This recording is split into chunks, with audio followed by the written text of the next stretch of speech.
جراديشار طمنتكم عليه وان الاصابه ما هياش مؤثره، ولكن من الوارد جدا انه الجهاز الفني ما يحبش يضغط عليه في الفتره الحاليه، وبالتالي انتظار وصول وسام ابو علي.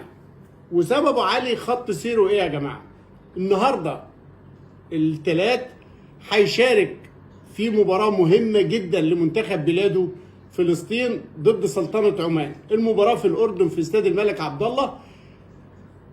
الموقف اللي فيها انه في هذه المجموعه فريق سلطنه عمان عنده 10 نقط، فلسطين عندها 9 نقط.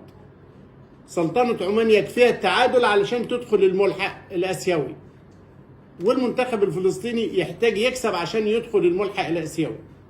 فبالتالي امال كبيره جدا للمنتخب الفلسطيني مع كل الاحترام والود للمنتخب العماني، لكنه فلسطين تحظى باهتمام خاص وليها مكانه استثنائيه في الوجدان العربي عامه يعني.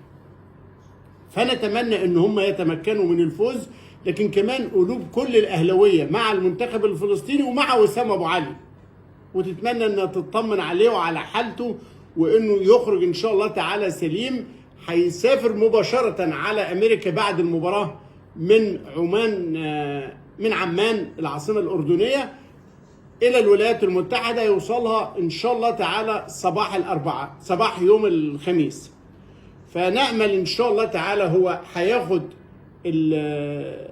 فتره راحه الاربع والخميس والجمعه يتمرن ان شاء الله تعالى ويكون جاهز للمباراه الافتتاحيه. علقه طويله ومن مباراه تقيله الى رحله سفر شاقه. نتمنى ان وسام يكون في احسن حال ان شاء الله.